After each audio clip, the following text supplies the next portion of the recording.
Hey everyone, today's video is about when they yell at you. Please don't forget to subscribe, like, and share, and let's get going. The three of you had always been a unit. Wild, strong, and passionate in your love. But sometimes, passion spilled over into arguments. Today was one of those days. You slammed the door shut behind you as you walk into the shared apartment, your back slipping off your shoulder with a heavy thud. It's been a long day, and all you wanted to do was to collapse on the couch. But the moment you stepped into the living room, you were greeted by Bakugo's sharp voice. What the hell is wrong with you, you idiot? He snaps, standing from the couch, his fiery gaze locked on you. Your heart sinks. What now, Katsuki? You mutter, trying to sidestep him. You tell me, you were on a mission. Why didn't you text us that you were okay afterwards? You disappeared for hours. His arms were crossed, muscles tense, and you can tell that he's barely holding himself back from shouting louder. Kirishima steps in from the kitchen, his normally soft expression hardened. Yes, babe. We've been worried sick. We called you a dozen times. I was busy. You replied, shrugging off your jacket. I didn't think I needed to check in every few seconds. Busy. Bakugo scoffs, his voice dripping with sarcasm. Busy doing what? Ignoring us. Katsuki, stop. Kirishima interjects, but his voice is firm as he looks at you. We're not trying to control you, but you have to understand how worried we were. You didn't answer a single call or text. Your chest tightens, guilt creeping in despite your frustration. I wasn't in danger. I just needed some space. Space. Bakugo throws his hands up. Space from what? From us? His voice cracks slightly, and for a moment you see the vulnerability beneath the anger. Kirishima steps closer to you, his voice softer but still edged with tension. We get that you need time for yourself sometimes, but couldn't you at least let us know that you're okay? You mean everything to us, babe. Do you even realize how scared we were? You look between them, the weight of their words sinking in. I didn't think it was that big of a deal. I'm sorry. Bakugo's hands ball into fists, and he lets out a frustrated groan. Damn right it's a big deal.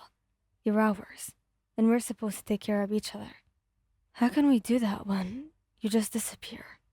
I wasn't trying to upset you, you say quietly, feeling a lump form in your throat.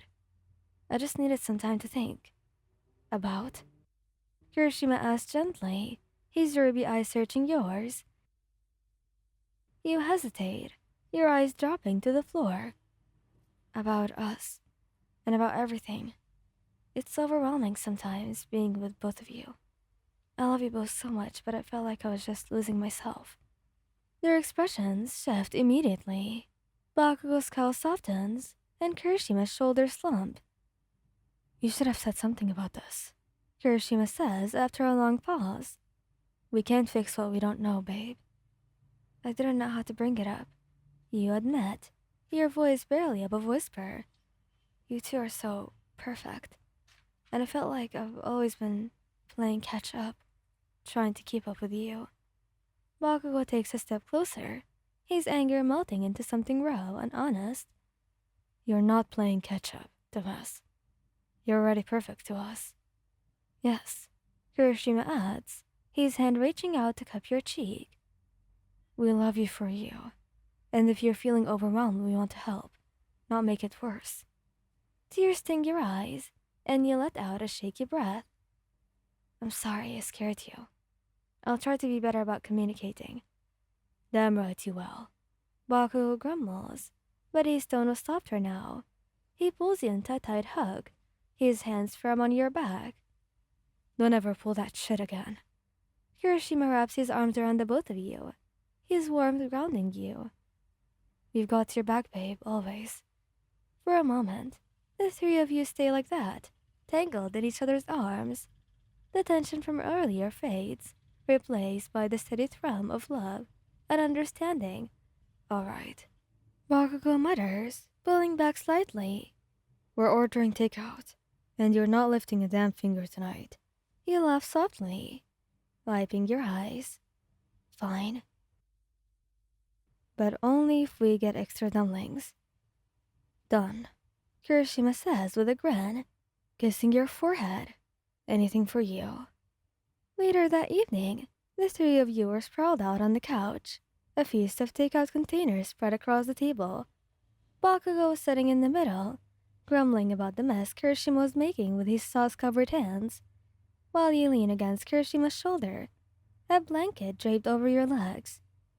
You better not spill that on the couch, Ijiro. Bakugo mutters, glaring as Kirishima dips another dumpling into the sauce. Kirishima just grins, unapologetic. Relax, Katsuki. I've got it under control. You've got nothing under control. Bakugo snaps, snatching a napkin and tossing it at him. And stop hogging the dumplings. You chuckle softly, watching the familiar banter unfold. It's comforting, grounding, and you realize just how much you've missed moments like these. Kirishima turns to you, offering a dumpling with a warm smile. Here, babe. The last one's yours.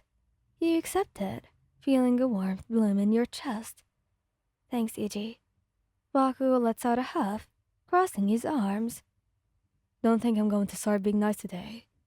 You're still on thin ice. Oh, really? You tease, leaning forward to nudge his shoulder. Because you've been cuddling me all night like a big softie. His cheeks flush and he glares at you, though there's no real heat behind it. Shut up. I'm just making sure that you don't run off again. Kirishima laughs, pulling you closer. Admit it, Katsuki. You're just as much of a softie as I am. Keep talking and I'll show you who's a softie. Bakugo threatens. But his smirk gives him away. He let out a contented sigh, snuggling into Kirishima's side. I love you guys. Even when you make too many arguments. Kirishima kisses the top of your head, his voice soft. We love you too, babe. Always. Bakugo mutters something under his breath, but when you glance up at him, his eyes are warm, and he reaches out to ruffle your hair. Damn right we do. And as the three of you sit there, surrounded by the remnants of dinner and the quiet tone of the TV, it's not perfect, but it was home, and as you drift off to sleep between them, you know without a doubt that no matter what, they'll always have your back. Thank you guys for listening. Hope you like this video. Please don't forget to subscribe, like, and share, and goodbye.